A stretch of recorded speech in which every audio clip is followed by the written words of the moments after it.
She fled into Accra's rain with one plastic tote, a split lip, and a brass key that looked too small to open a future. The streetlights flickered over open gutters as Esi Mensah pressed her bruised knuckle to her mouth and refused to turn back.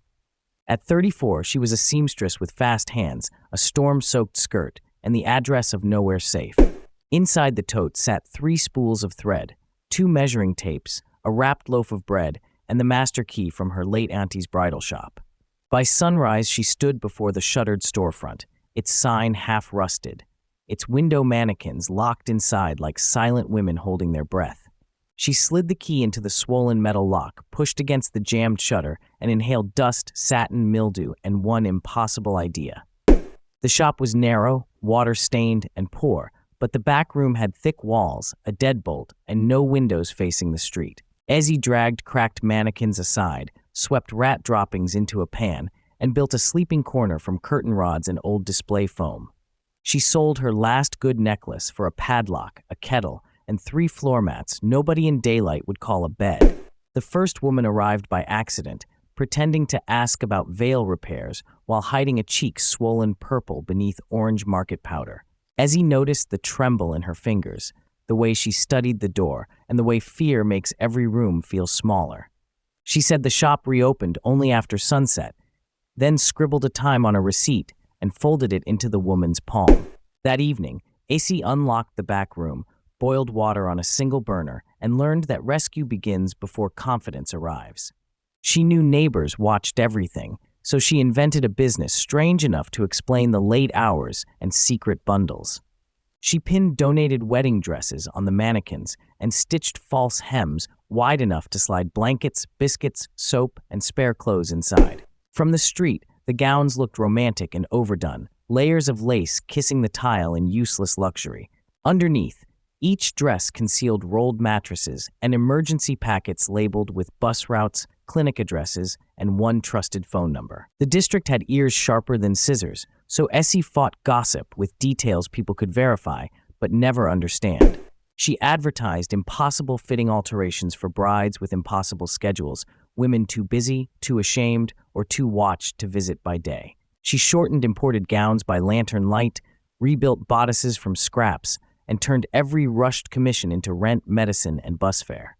When men staggered down the alley breathing beer and fury, she tucked perfume tester strips into curtain folds and storage trunks. Citrus, rose, and cheap vanilla drifted through the shop, masking alcohol, sweat, and the frightened scent of people hiding inches away. She memorized which floorboard clicked, which hinge whined, and how many footsteps fit between the front door and the back room latch. Safety, she learned, was not a feeling first. Safety was systems, timing, duplicates, cash-in hems, and names written nowhere obvious. She sewed tiny pockets inside slip linings and taught each woman to keep folded money where panic could still reach it. She kept a basin by the sink with soap, bandages, and ice wrapped in cloth because injury rarely arrives at a convenient hour. She drew escape maps on pattern paper, marking pharmacies, trotro stops, police posts, churches, and alleys where witnesses stayed awake late. For women too afraid to leave permanently, she created the 48-hour reset, 2 nights hidden, 1 clinic visit, 1 meal, 1 plan, and 1 next contact.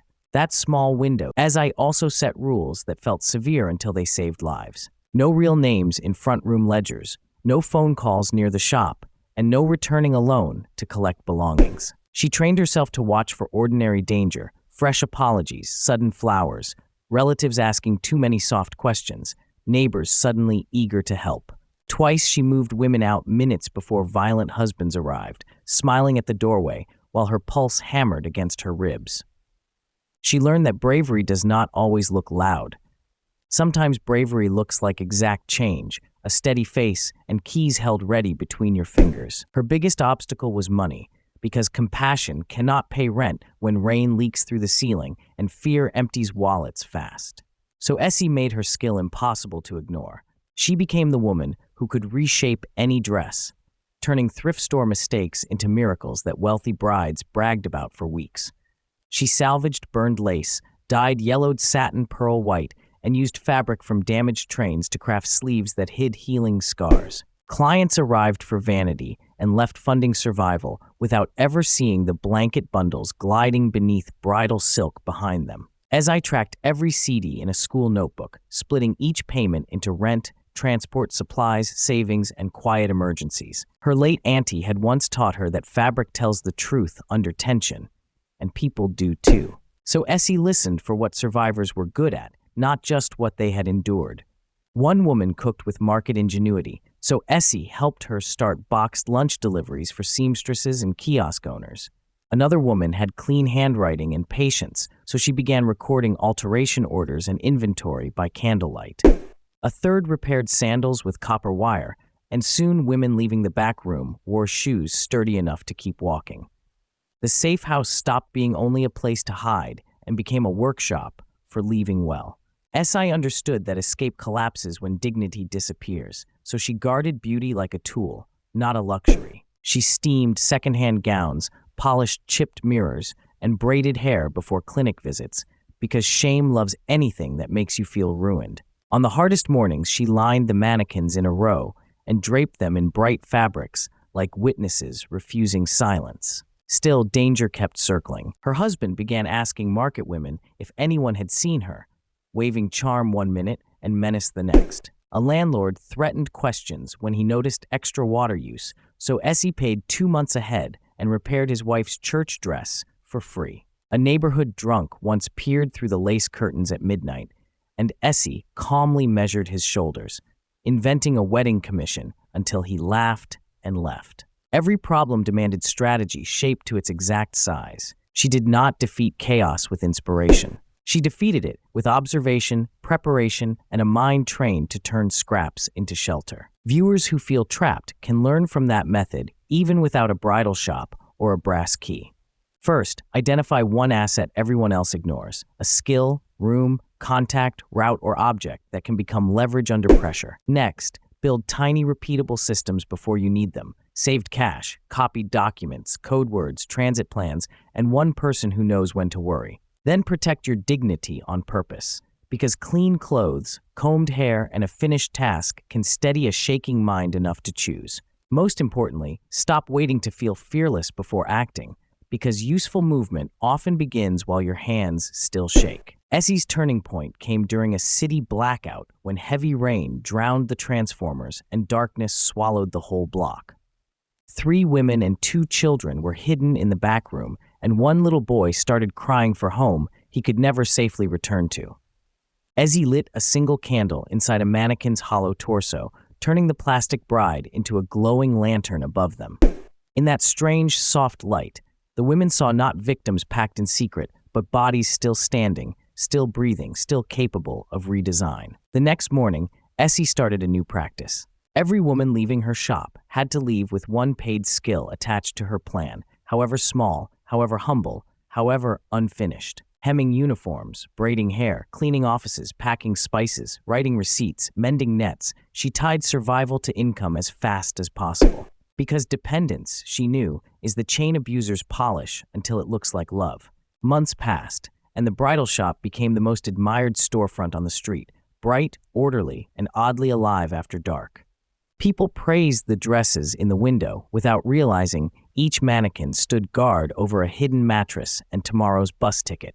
Then one afternoon her husband came himself, crisp shirt, church smile, and eyes like storm water backed behind a drain.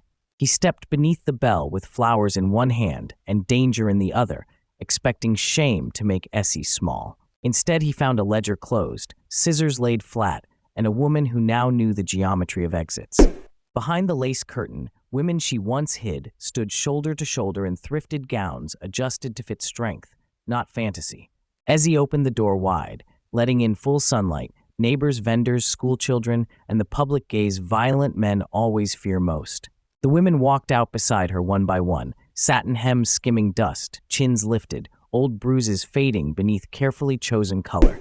The whole street stared as beauty crossed the pavement like armor, and secrecy transformed into visible proof that survival had an address. In that bright exposure, her husband shrank into just another man, watched by witnesses who could no longer pretend ignorance.